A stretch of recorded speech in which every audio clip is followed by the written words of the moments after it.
20 ವರ್ಷಗಳ ಹಿಂದೆ ಈ ಒಂದು ಹೋರಾಟ ಮಾಡಿ ಅವಾಗ ಸರ್ಕಾರ ನಮ್ಗೆ 264 ಸರ್ವೆ ನಂಬರ್ನಲ್ಲಿ 381 ಮನೆಗಳು ಮಂಜೂರಾತಿ ಮಾಡಿತ್ತು. ಅದ್ರಾಗ ಕೆಲವೊಂದು ಮಂದಿಗೆ ಹಕ್ಕುಪತ್ರ ಕೂಡ ಕೊಟ್ಟ, ಇನ್ನೂ ಕೆಲವೊಂದು ಮಂದಿ ಕೊಡಲಿಲ್ಲ.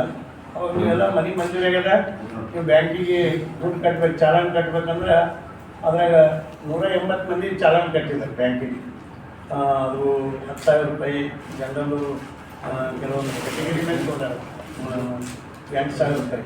ಅವಾಗ ಅದ್ರ ಎಸ್ಟಿಮೇಟ್ ಏಟಿತ್ತಂದ್ರೆ ಒಟ್ಟು ಟೋಟಲ್ ಅದು ಮನೆಯದು 20 ವರ್ಷಕ್ಕೆ 2,000 ಆಗಲಿಲ್ಲ, 33,000 ಇತ್ತು.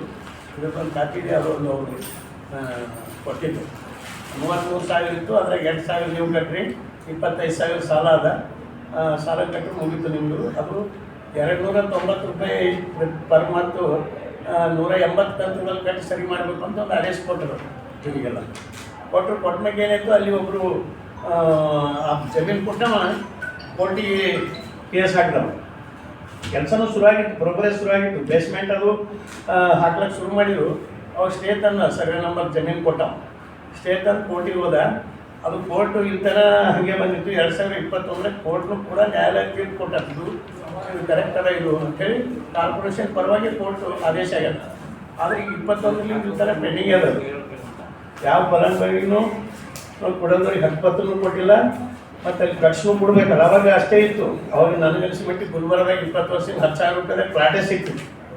ಅವಾಗ ಇವ್ರೇನು ಚಾಲನ್ ಕಟ್ಟಾರ, ಮನೆ ಕಟ್ಟಿ ಕೊಡ್ತೇವೆ ಅಂದ್ರೆ ಅವಾಗ 33 ಇದ್ದಿದ್ದು ಈಗ ಎಷ್ಟಾಗಿದೆ ನೋಡಿರಿ, 31 ಲಕ್ಷ ಆದ್ರೂ ಮನೆ ಆಗೋದು ಆ ಪರಿಸ್ಥಿತಿ. ಆದ್ರೂ ಕೂಡ ಬಡವರು ಒಂದು ಸರ್ಕಾರ ವಿಶ್ವಾಸ ಮಾಡಿ ಸರ್ಕಾರಕ್ಕೆ ಅವ್ರು ಚಾಲನ್ ಕಟ್ಟಿ ಮನೆ ನಿವೇಶನಕ್ಕಾಗಿ ಗುಲ್ಬರ್ಗ ನಗರದಾಗ ನಡೆದ ಸಮಸ್ಯೆ. ಎಲ್ಲ ಬಡವರಿಗೆ ಮನೆ ಹಕ್ಕುಪತ್ರ ಕೊಡ್ಬೇಕಂತೇಳಿ ಇದೇ 25ಕ್ಕೆ ನಾವು ಧರಣಿ ಮಾಡ್ಬೇಕಂತೀವಿ. ಅದ್ರಾಗ ಇನ್ನೂ ಒಂದು ರಿಕ್ವೆಸ್ಟ್ ಏನು ಮಾಡಿದ್ದೀವಿ ಅಂತಂದ್ರೆ, ನಾವು ಹಾಸ್ಟೆಲ್ ನೌಕರ ಸಂಘಟನೆ ಕಟ್ಟಿ ಹಾಸ್ಟೆಲ್ದಾಗ ಇದ್ದವರೆಲ್ಲ ಬಡವರೇ ಇದ್ದಾರೆ.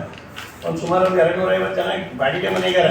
ನಮ್ಮ ಪೇಮೆಂಟೇ ಆಗಲ್ಲ, 3 ತಿಂಗಳು 4 ತಿಂಗಳು 5 ತಿಂಗಳು ಪೇಮೆಂಟ್ ಆಗಲ್ಲ. ಅದಕ್ಕೆ ನಮಗೂ ಒಂದು ಸಣ್ಣ ಮನೆ ಕೊಟ್ಟಿರ್ತೀವಿ. 2030 ಫ್ಲಾಟ್ ಅದ ಇದು ಎಸ್ಟಿಮೇಟು. ಅಲ್ಲಿ ಜಗನೂ ಕೂಡ ಅದ.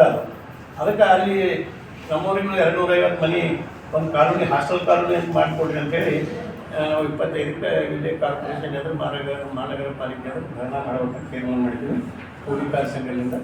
ಹಾಗಾಗಿ ಈ ಒಂದು ಹೋರಾಟಕ್ಕೆ ಇವತ್ತು ನಗರದ ಅಲ್ಲೇ 380 ಜನ ಇದ್ದಾರೆ.